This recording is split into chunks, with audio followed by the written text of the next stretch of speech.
All right, so thanks everyone for coming. Welcome to the Resolutions webinar. My name is Patrick No. I'm a junior from Scripps Ranch High School, and I'm an Assistant Secretary General from the Upper Secretariat running this conference. Today, we are going to go over resolutions, and the teachers will introduce themselves in a bit. But we have another ASG here, Caroline.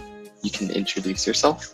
Hi guys, my name is Caroline. I'm also one of the Assistant Secretary Generals.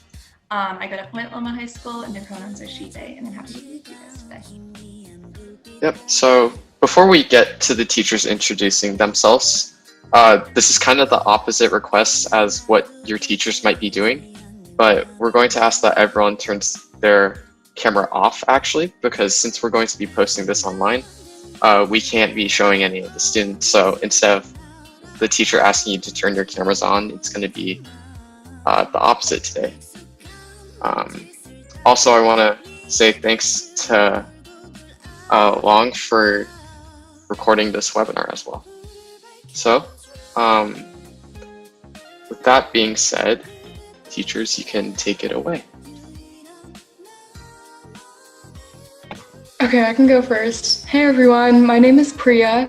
I am the head chair of UNESCO, so shout out to anyone here who's in UNESCO. I'm a junior at Scripps Ranch High School, and I use she, her pronouns. Hi everyone, my name is Jessica. I am a junior this year. I help staff with third committee. I go to Mira Mesa High School, and my pronouns are she and her. Okay, so that being said, let's get into it. I'm going to be screen sharing today, so give me 1 second.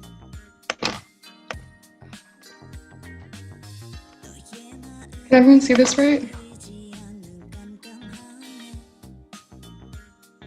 Okay, in that case, let's get started. A few things before we start. We are going to entertain questions at the end of every section, but you guys can feel free to either unmute yourselves or type it up in the chat, and we won't say your name or anything. I think you should be able to either chat to everyone or just like to either Jessica or I, and we'll entertain your questions. And yeah, is there anything else we have to add, Jessica? No, we're good. Okay, cool. Let's get started then.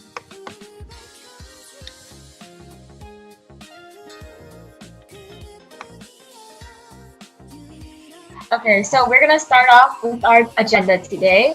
So for our agenda today, 1, we'll have an introduction towards resolutions.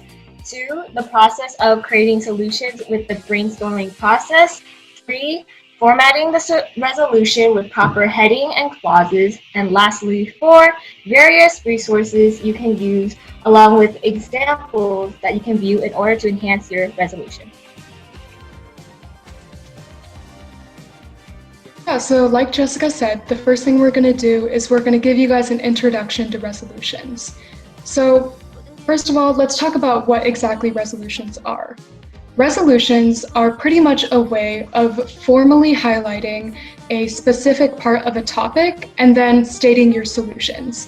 So if you guys wrote position papers, you know that a position paper is where you can demonstrate your understanding of a topic, and you can talk about your country's position, you pretty much show that you understand a topic. But a resolution is something that you make either during the conference or before the conference, and it shows that you can also create a solution to that topic.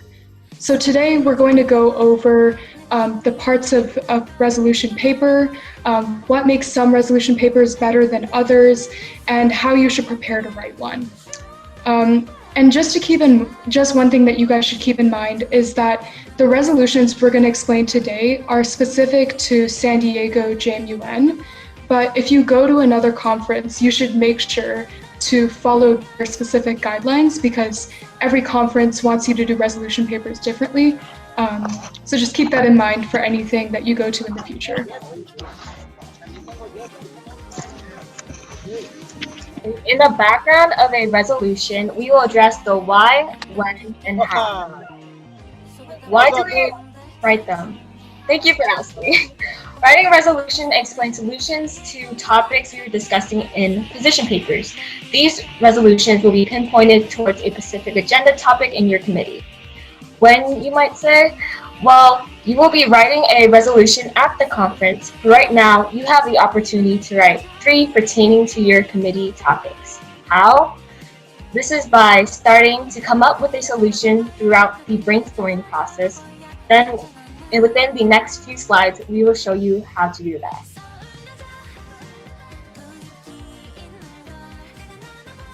Okay, so we're going to go into how exactly to start creating your solutions.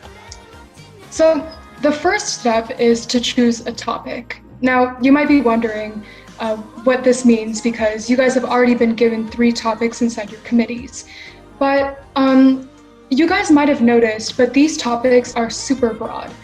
For example, I'm pretty sure one of the UNEP topics is addressing plastic pollution inside the oceans, but like 71% of the Earth is covered in water, and addressing the plastic that's inside all of these oceans is such a broad topic.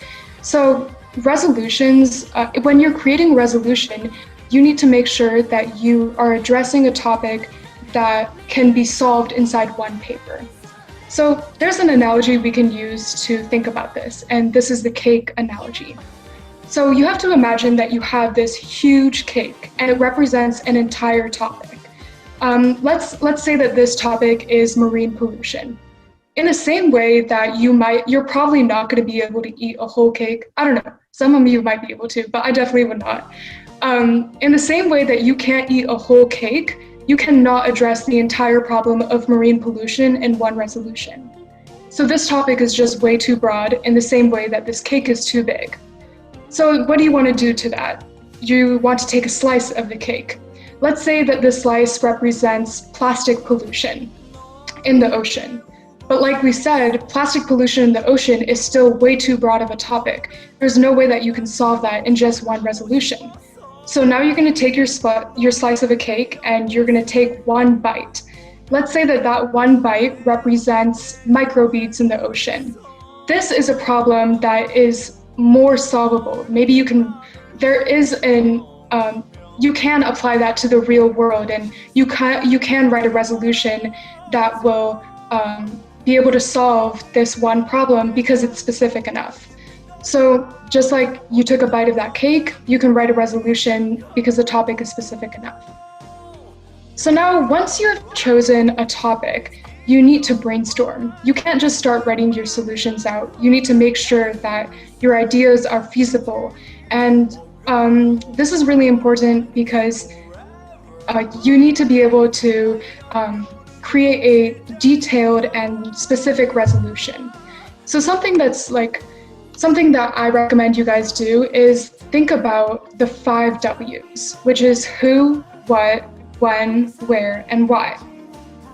If you can think and brainstorm using these 5 W's with respect to one specific topic, you should be able to, in the end of doing your research and brainstorming, you should be able to answer the question, which is how. Your resolution is tackling how, and if you can address the 5 W's, you should be able to get to the how in the end.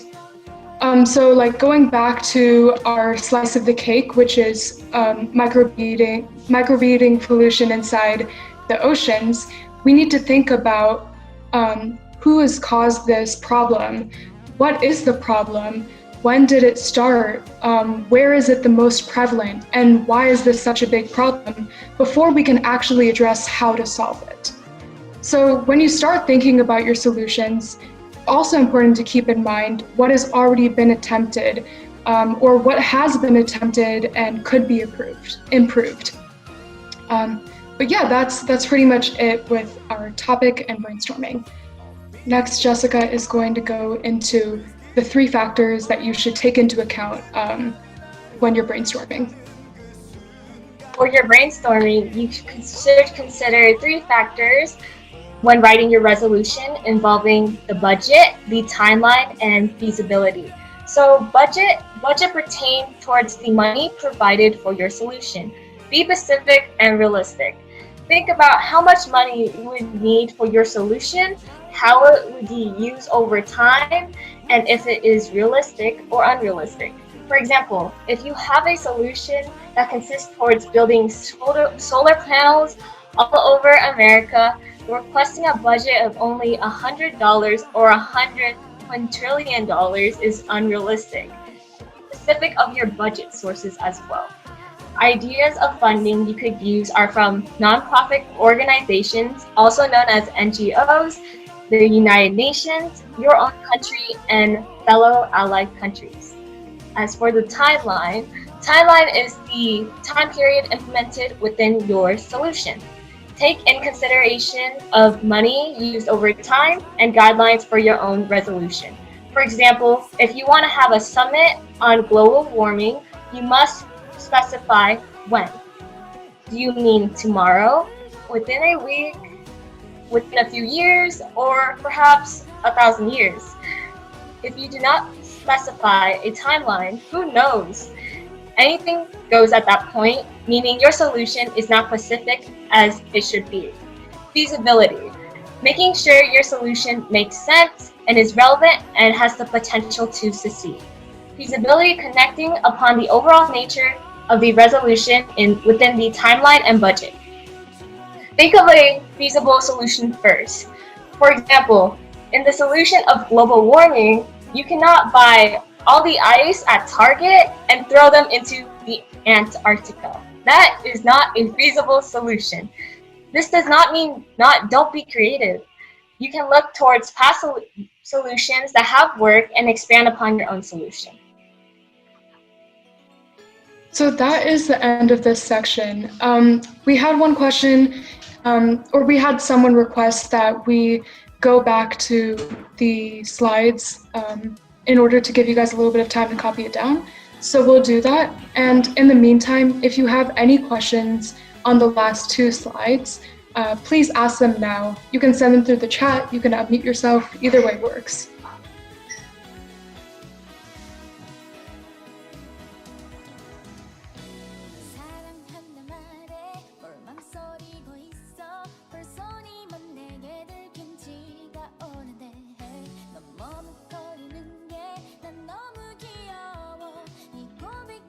And just a reminder, please make sure that your camera is off because we will be posting this later. It's the opposite of what your teachers want, but just because we're posting it and we're not teachers, we ask that you keep it off the whole time. Thanks.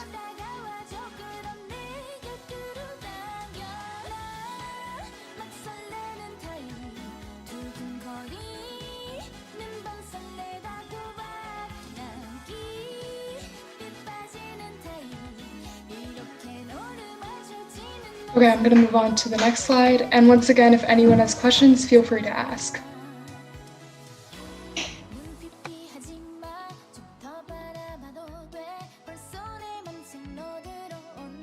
Okay, so someone asked if we could go a little bit more into detail about feasibility, and yeah, I can do that for sure.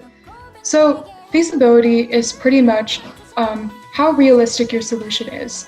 Just like Jessica said, say your issue is global warming, you can't say that you want to take all the ice at Target and put it into the ocean and that's going to solve global warming. That's not a feasible issue because it's not applicable to the real world.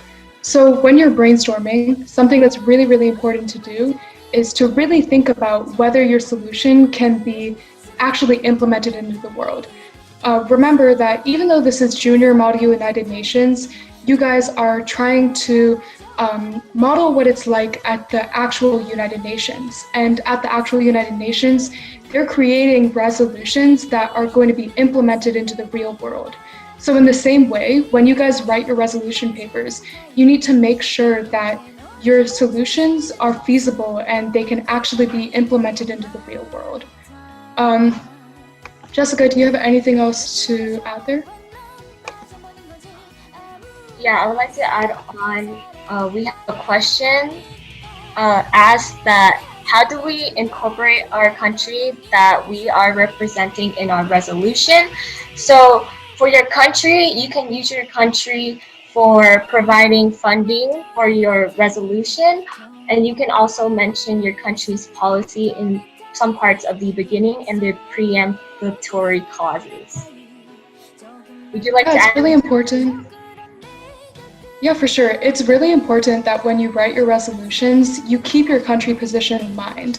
If you have a country that doesn't believe that global warming is real, like the government doesn't believe global warming is actually a problem, then you don't want to create a resolution that is going to try and solve global warming.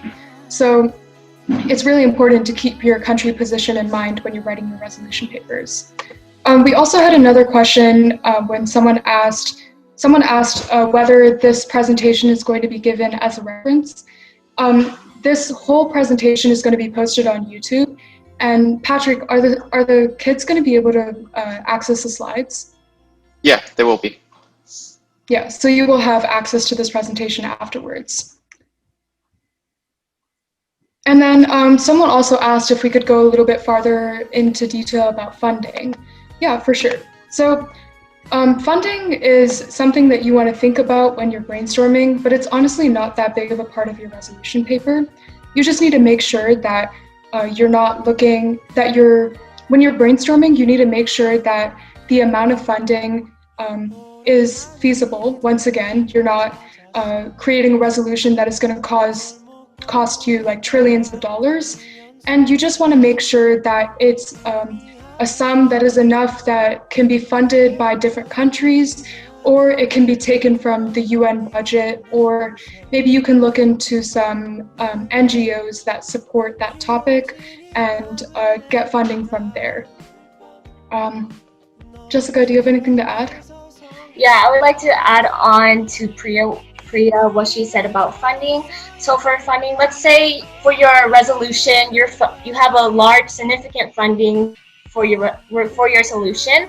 What would you want to do is add multiple NGOs and involvement from the United Nations and different countries to increase your funding. And you would want a funding that's just right, not too little or not too much. Yeah, and then one more question we have is someone asking about whether there's a start or like a limit to your timeline, or how you can decide what your timeline is. And honestly, that's just something you need to think about when you brainstorm, and it's really specific to your resolution. So it's just something that you need to think about when you're creating your topic, when you're creating your topic and your solution. You need to think about how long is this going to take. There's really no limit, but once again, it needs to be feasible. It can't be something where it's like, this is going to be implemented for 1,000 years. It needs to be something more like, we want to implement this within 10 years, and we'll have a conference every 2 years to make sure that this is going okay, or to address any problems that have come up. So a timeline is really specific to your own solution. Okay, so I think we're going to move on. Oh, now we are entering agenda topic 3, which is formatting. And as a recap of the previous topic of creating solutions, we have discussed about brainstorming, the cake analogy, and 3 factors which involve budget, timeline, and feasibility. Now entering towards formatting, within the next few slides, we will mention about the proper headings, preambulatory clauses, and operative clauses. All right, so first of all, we're going to go over the heading. Now, you guys, the heading is the easiest part of your resolution, maybe with the exception of the title, which sometimes I have struggles with. But the heading is like the easiest part of the your resolution, and it's the easiest way to get points. So do not mess this up. So the first part of your heading is in the top left corner. You're going to want to put your committee, the session, and your country. And then next, unlike with position papers, your resolution paper needs to have a title. So you're going to have a title that encompasses your topic and your solution, something that is specific to what you have brainstormed. I recommend you guys do this after you finish your resolution paper. for me, it's easiest to come up with the title after I've listed all my thoughts. But you want to make sure that your title is underlined. And then lastly, you're going to want to start your resolution paper off with either the General Assembly or the United Nations Security Council. Now, this depends on whether you're inside a GA committee, which most of you should be, or Security Council. But either way, you're going to want to address one of the two and underline it. So make sure you get this right. It's super simple. Now we are entering towards the preambulatory clauses. So the purpose of preambulatory clauses is to explain the problem. First start broad, then in order to effectively use the preambulatory, use information gathered from the 5 W's, who, what, where, when, and why when brainstorming questions in the preamble. If you use certain pieces of information to create your solution, readers are more likely to understand your solution if they can use that information too. This is vital, so be specific. Use statistics, documents from the United Nations, resolutions, treaties, conventions, and etc. Use current events to back up your explanation.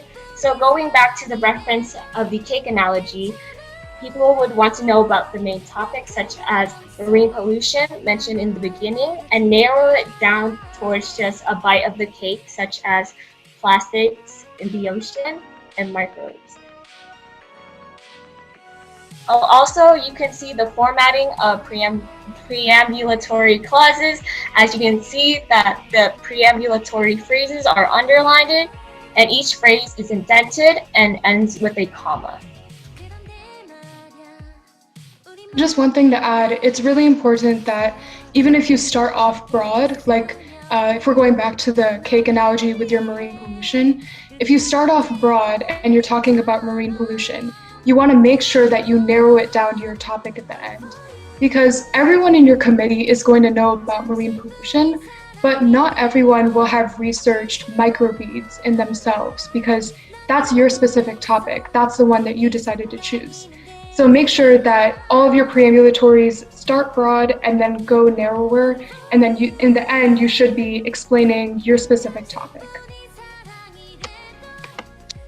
And then next you have the operative clauses. So in the preambulatory clauses, you addressed what the problem is, and you talked about the general problem, and then you brought it down and you made it more narrow. But now your operative clauses are going to address your solution. This is where you're going to talk about how you're going to solve this specific topic. You're going to talk about your budget, the timeline, etc., and you're going to present your solution. It's really important that you make these as specific as possible because, once again, we're trying to model a real-life United Nations resolution. And when you're implementing something into real life, it can't be vague. You need to have specification. You need to talk about how much money exactly this is going to take, who does it involve, what is the timeline, and more specific information. So as you can see, there is an example of an operative clause on the page. All your operative clauses need to be numbered. It starts with an operative phrase, which is underlined, and then you have these subclauses, which are your A's and B's. So what you want to do is you want to number the general point that you're trying to highlight, like this is one aspect of your solution, and then your subclauses are going to go more into depth. So in your subclauses, you're going to talk about your budget, you're going to talk about how long this is going to take, and etc. You just want to specify and make sure that your solution is applicable to real life. And then you always want to end every clause or subclause with a colon, and then your last one is going to end with a period. But yeah, that's it for operative clauses. That's actually it for this section. So I don't think we need to give you guys time to copy these down because you will get the resource. You will get this example position paper and you will get the clauses or the clause starters. But does anyone have any questions on this section?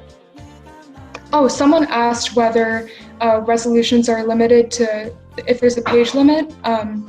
There is a page limit. You should limit yourself to 2 pages, but make sure that you make it as detailed as possible. It's always great to use up both pages. And then also, Jessica just put a link in the chat, and it has all the links that we're going to be going over in the resource section, but it also has the clauses on there, so you can take a look at that. Do we have any other questions? No, I haven't received any questions yet so far. Okay, in that case, let's go on to the resources. Now we are entering agenda topic 4 of resources.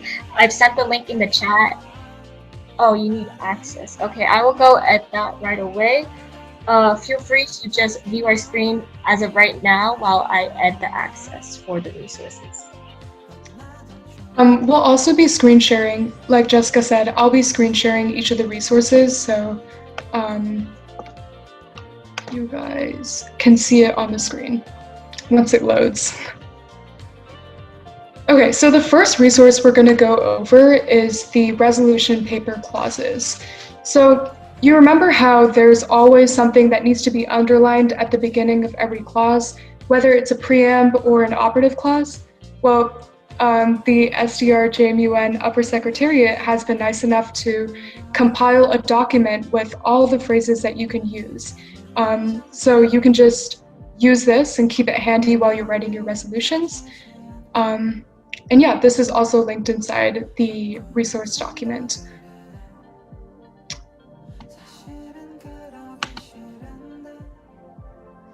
Oh, for the link I just sent of the resource document, I recommend you use your own personal Gmail account instead of your school Gmail account. Yeah, you should have access if you use your personal account.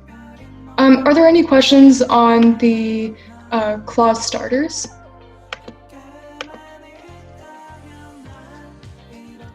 Wait, I'm gonna jump in real quick for the resolution planning organizer. I'm not sure if that first link will work, but the second one will ask you to make a copy, and that one should give you access, and you'll be the owner of it. Okay, if there aren't any questions, we can go on to the next resource.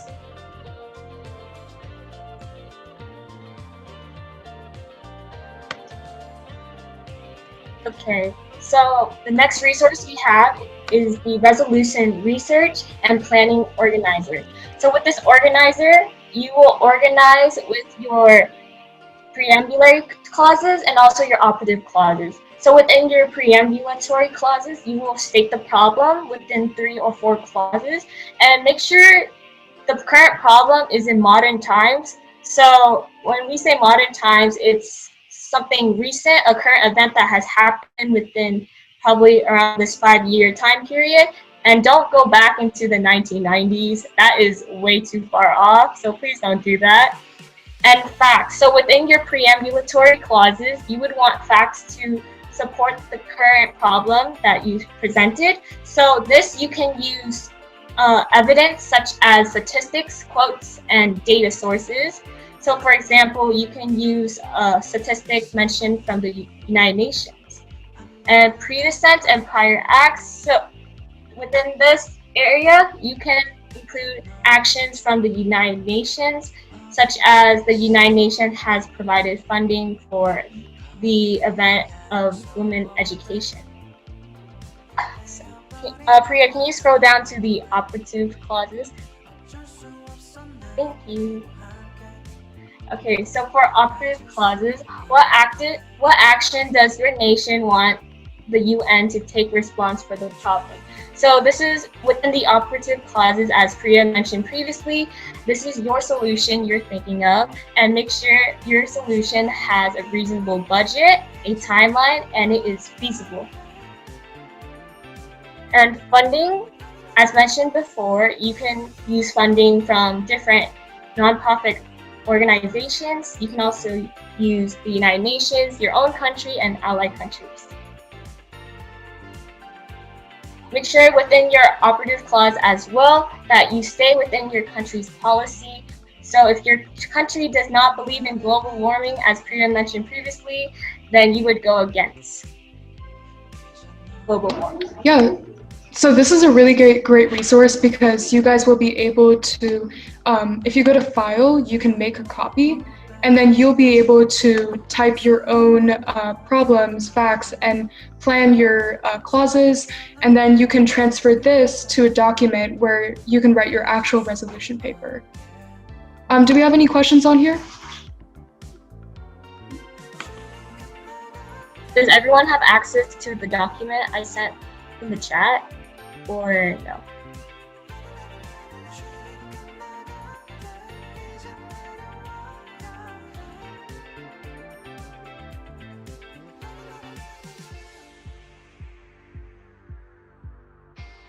Jessica, do you want to send the link again? Okay, cool. It looks like people have access. Okay, I'll send the link again. Okay, next we're gonna go on to the resolution guidelines document. So, Jessica, do you want to go over this one? Oh yes, I will go over the resolution guidelines real quick. Okay. So, for our resolution guidelines, Priya, can you scroll down to the second page? Yeah.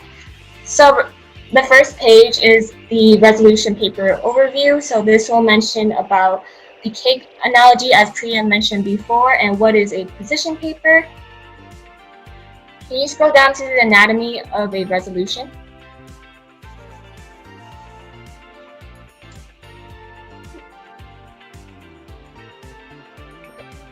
Okay, so anatomy of the resolution, as Priya mentioned already, for your heading, you should have your committee, your session number. Our session number currently is XLIV, your country's official name. So for example, if you're China, your country placed within the resolution would be People's Republic of China. And overall formatting. So you would want a Times New Roman font of size 12 with 1-inch margins. Don't use any random font or fancy font. Use the Times New Roman font. And for your title, you can be a bit creative with your title, but retain it towards the specific topic you're talking about. And yeah, that's what I got for the anatomy of the resolution. And can you scroll down towards the preambulatory clauses? Okay. Yeah, as we mentioned previously, for your preambulatory clauses, this is addressing what is the current problem at hand, and you should address the background and causes of the problem, such as using different statistics, United Nations resolutions, treaties, and conventions, and the formatting, as we previously stated, for the preambulatory clauses include indented, initiating phrase that is underlined, single space between clauses, and all clauses that are ending with a comma. As we have an example shown for the preambulatory clauses. So we're going to go to the operative clauses. So within your operative clauses, you, as Priya mentioned already, this is where you present your solution. So this is one of the best parts of JMUN because you can be creative in this session. And remember that make sure your solution is feasible, has significant fundings, and has a timeline reasonable to your own solution. And the formatting of operative clauses, as Priya mentioned already, is it should be numbered and indented. Initiating phrase of the operative is underlined, single space within clauses, and each clause ends with a semicolon, and your final operative clause ends with a period. So after that, I think there's an example resolution, which is actually our next resource, if it wants to load. Okay, so the last resource that we're going to be going over is example resolution papers. So these, first of all, are super helpful because it's not just one really good resolution paper. You've actually been given 3, and they are at varying levels of performance. So this one is a lower performing resolution paper. You can see what can be improved. This is a middle performing resolution paper. There's still some points of improvement, but they've got a lot of things right. And then this is a well-performing, high-grade resolution paper. And this is what we're going to be going over. Once again, the Upper Secretariat has made this really, really easy for you because not only have they given you guys these resolution papers, they've also highlighted everything that's good inside the heading, the preambulatory clauses, and the operative clauses. So this is a super great resource. Some things to note is just that you can notice that this resolution paper has a perfect heading. It has the right tense for the preambulatory phrases and the operative phrases. It's very well detailed because, as you can see, it's over 1 page long. And yeah, do we have any questions on the resources that we gave? Can everyone access the resources?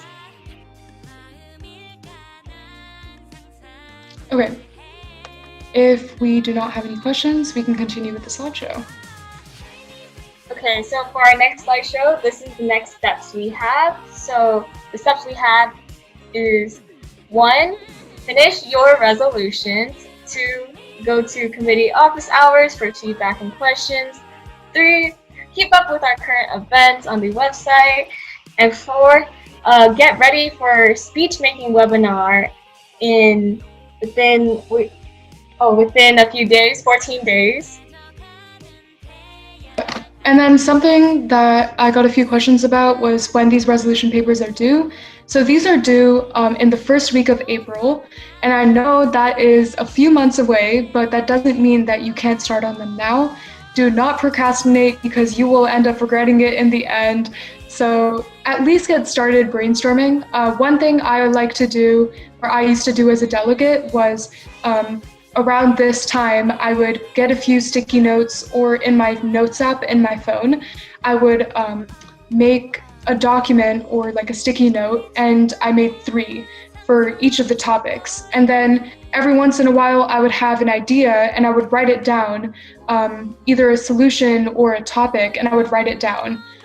This also kind of goes together with number 3, which is keeping up with current events.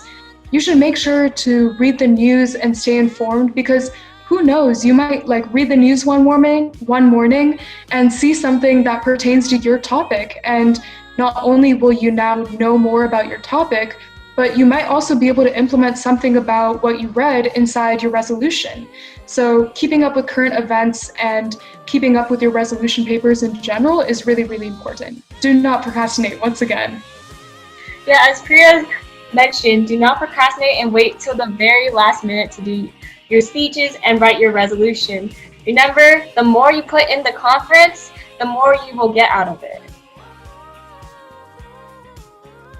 And then someone asked when or how you can go to committee office hours. So once again, that is, or not once again, I guess we haven't talked about this, but that should be on the document that we sent you guys, but it's also on the website. There is a tab on the website.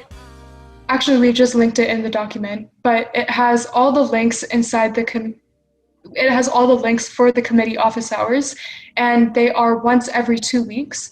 And just a reminder, there won't be any committee office hours next week because your staffers are going to be learning how to grade position papers.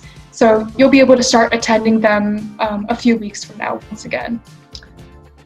And then one more thing is that this recording, along with all the past webinars, can be found on the YouTube channel, the SDR JMUN YouTube channel, which we've also linked inside the document. So if you guys have any questions, want to refer back to this presentation, you can just watch the YouTube video, which is super helpful because they also put timestamps. So if you just want to hear us talk about one thing, then you can just go to the timestamp. But other than that, does anyone have any more questions? Okay, we have a few questions. Someone asked what time are committee office hours.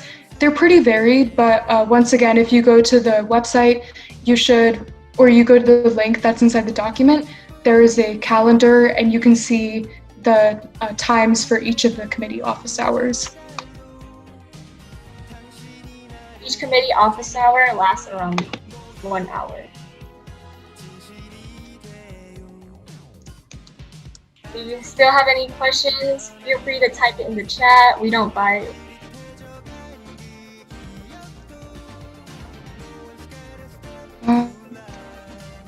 Okay, so I don't have too much knowledge on Security Council, but is there a limit on how many resolution papers they can write?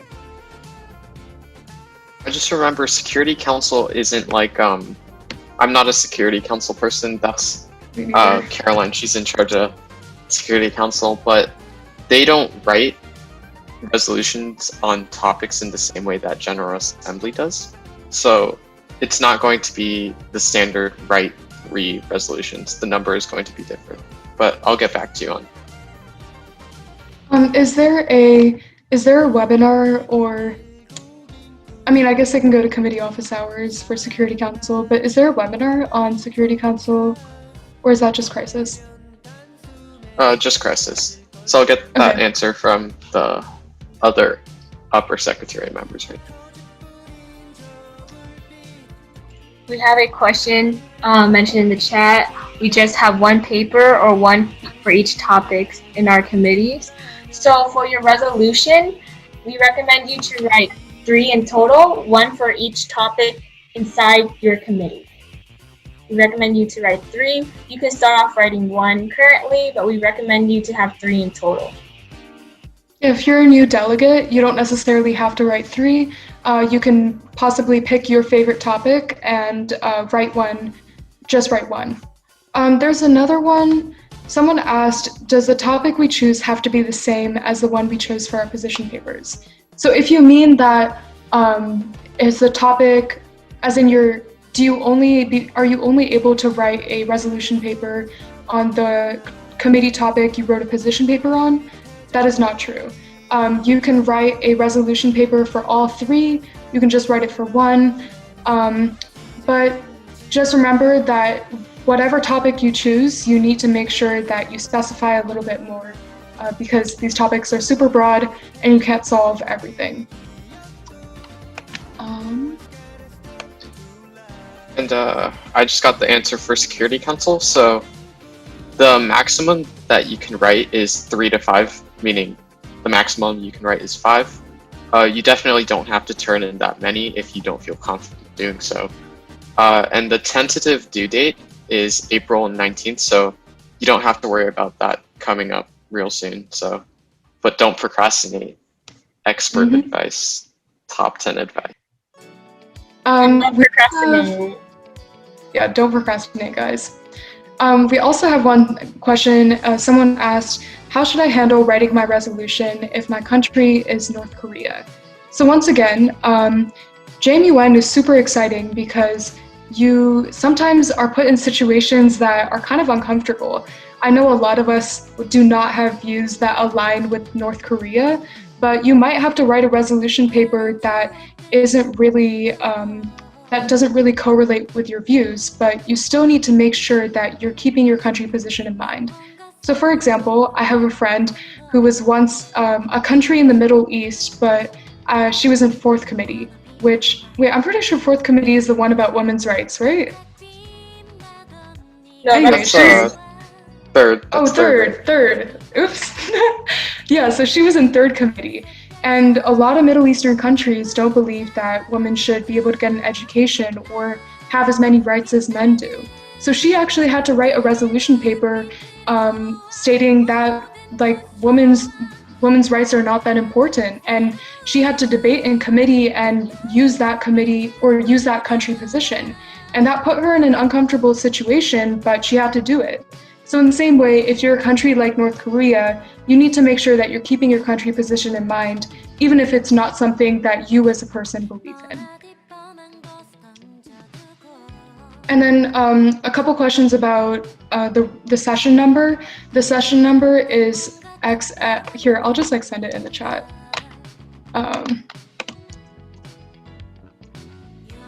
Because it's the 44th session. Do we have any other questions? Because I don't see any more in the chat. I don't have any questions either. In the chat. Oh, sorry. In the chat, I just sent through our own emails. So there's Priya's email on top, and under Priya's email is my email. So if you have any questions further on when you're writing your resolutions, feel free to just email us. We will get back to you within a day or two. So yeah, thank you so much for attending today's webinar. Are there still any more questions? Feel free to type in the chat. And thank you to the teachers for teaching today. You guys did a great job. If you guys want to show your appreciation, you should use the clap react, because that's cool. I see one. Okay, I see a few more now. Nice. Wow, look at all those emoji hands. Don't you guys feel great? Yeah, so good job. Thank you again. Yeah, that's it for our presentation. Thank you guys so much for coming and taking time out of your day. Thank you so much for attending. Happy resolution paper writing. Yes, have fun. Bye. Woo! Woo, bye.